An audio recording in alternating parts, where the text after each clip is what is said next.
earning young man to take me for a vacation in South Africa.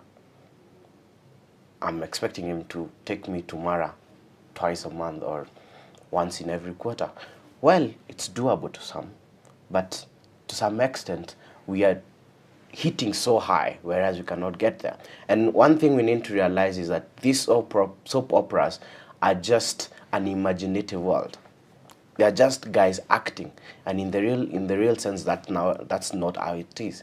It's a script which was written by someone who thought of something, and we need to come back to that point where, after watching this soap opera, and I've seen how this Salandro guy is behaving, how he's cheating on different men, women, and then coming to this ultimate girl, I need to come back and ask myself, is this what I want?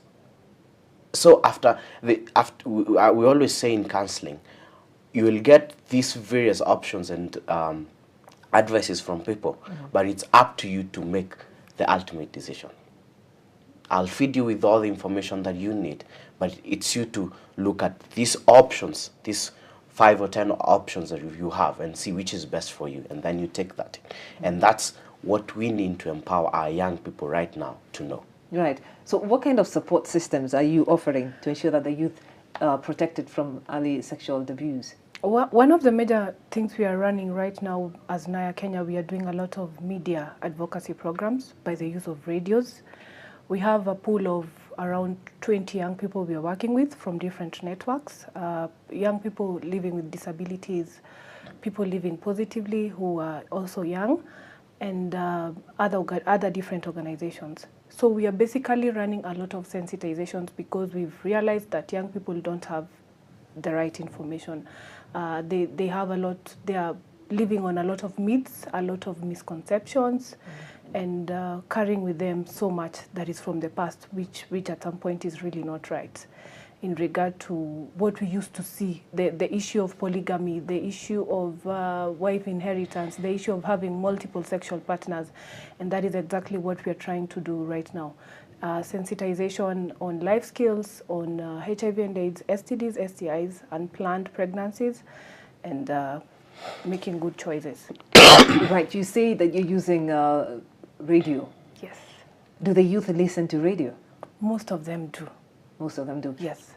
Do you consider that in terms of the time that they would listen? Yes, we normally consider, depending with the time, and we've realized that media is one of the most effective tool to use in regard to what we are doing, because advancements are coming. Young people love technology, and that's exactly what we've capitalized on, using radio to reach out to them in a youth-friendly manner. Right. Right. Sex education is now being taught in schools, and do you feel this support is a cause of sensitized youth, or could it be an avenue for greater exposure of the youth to matters of sex? Yes, it is. And actually, I would applaud the government for introducing sex education in schools. So you believe it is a good thing, and it's not necessarily exposing the youth to start thinking ahead that, wow, now I know this, I should get into it?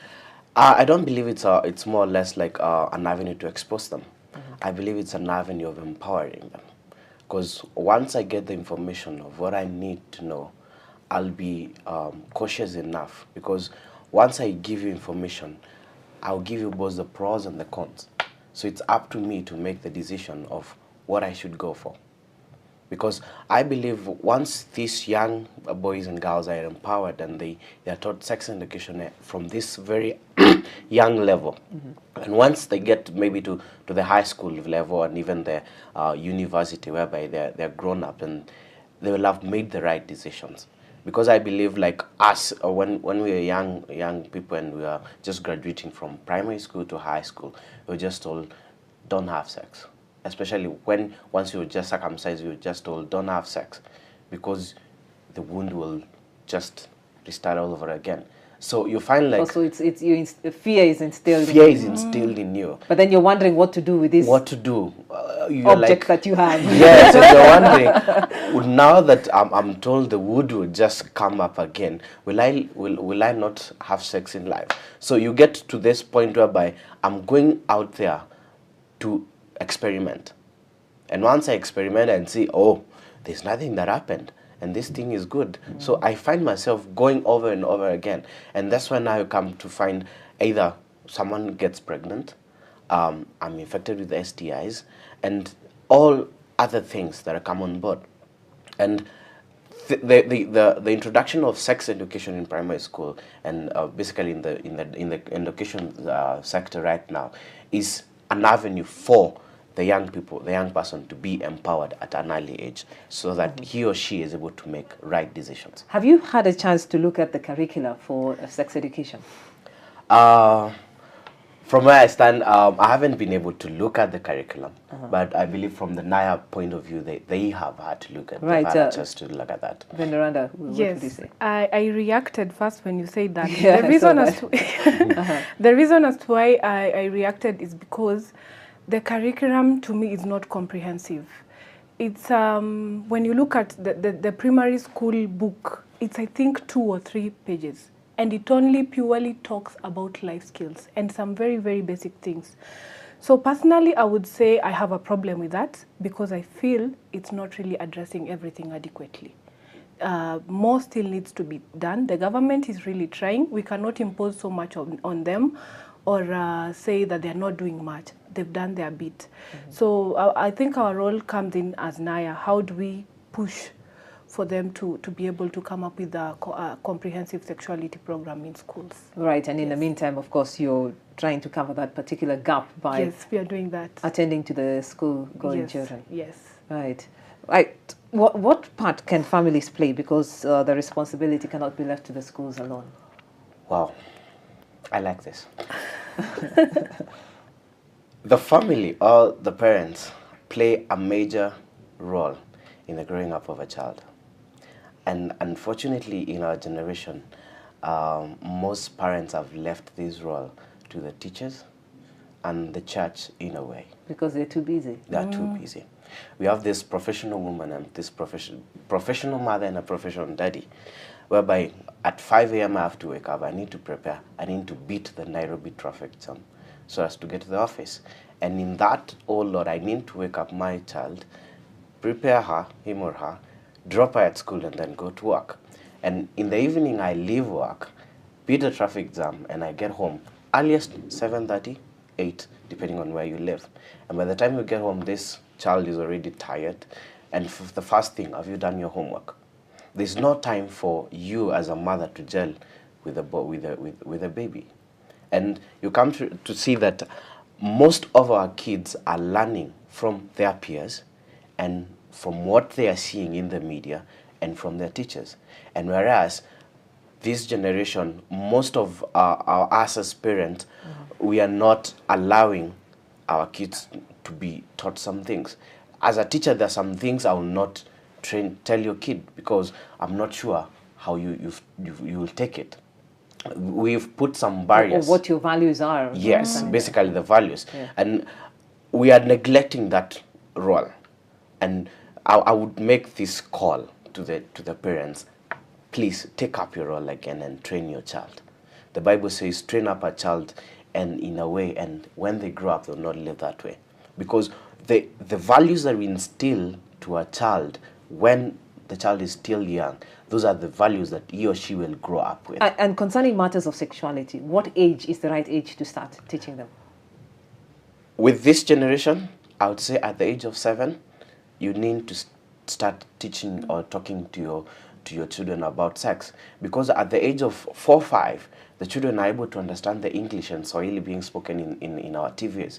And you find, like now we have the digital platform of, or the media is getting digital. You find by the age of 3, a child is able to operate a remote. He or she can flip through the channels on the DSTV or whichever you have. And as they flip through, the information they are getting. And as a parent, I need to take that chance and ground that child. Ground them in the values that I feel as a parent are ideal for this child to grow up in. And if I neglect that role now, I'll not be able to instill those roles once he or she gets to the teenage. Because at the teenage, most teenagers are very rebellious. because they think this is a time I know it, I know everything. And what daddy and mommy are telling me, they're just putting a curfew on me. And it's more or less old school, as you're saying. So we need to start early. And I'll say at the age of 7 is ideal. What are your views on that? I concur with what he's saying. Parents play a major role when it comes to matters of sexuality. And we have highway mothers, so to speak, like he just mentioned. A mom wakes up at 5, also the dad. They come back in the house at 8 or 9 at night. Practical lessons you could give or advice you could give parents who are both busy, and which is understandably so, and how best can they be able to still maneuver their busyness and still make time for their children? It's important. We just have to create time. We never have enough time, but you have to create time. Let's try and create time. And if you're able to, before your child goes to bed, just try and make sure you check up on them. It's very important and it's key. It's going to enable you as a parent to know if there's something that is not well with the child. And check up on them means Yes. what? Check that they've covered themselves in Not bed, really. or check up on just to be sure that they're doing well and they're okay. Because we've realized that many young girls are sexually abused, and even their mothers don't know these things. So it's very important for the moms and the dads to spare a little time, even if the baby is asleep. Just go and just check up on them, or just spare time for them during one of the major weekends, instead of being too busy even when it's time for you to be at home. Spare time and just spend a little bit of fun together. Right. This is what I would say. Time is scarce to everyone. But we have weekends. We have family gatherings. And we have evenings as well. Like, personally, I grew up in a family whereby dad was always on the move. But we grew up as me and my elder sister, and then later on my kid sisters came up. And once in a month, dad would take me and we go out and have dinner together. Just you and him, Me the boys. and the boys. And not just the boys. He would do the same to my sister. And so did mom.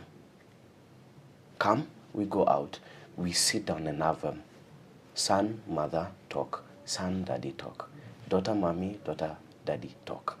This way I'm able now to open up to my daddy, to my mommy, and tell him or her, these are the issues I'm facing, these are I'm going, I'm struggling in this and that. And he or she would be able to give me advice.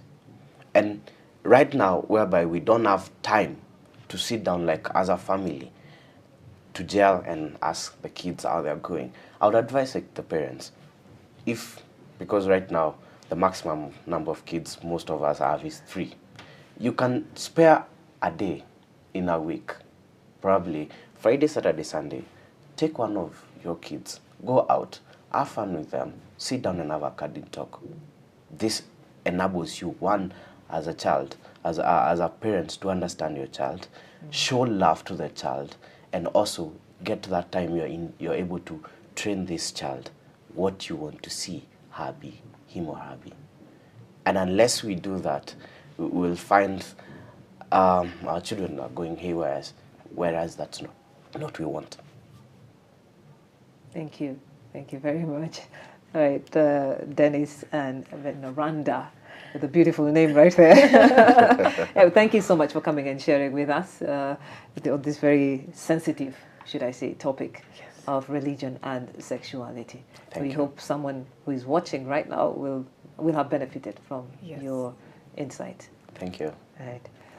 Well, we've been talking to both Dennis Mutuma, a coordinator at HIV-Free Generation, as well as Veneranda Kuboka, Program Officer with Network for Adolescent Youth of Africa, talking on religion and sexuality. And like you've just heard, the message is create time for your children so that you're able to monitor what they're going through, the struggles that they're going through. You can be able to guide them in the right direction.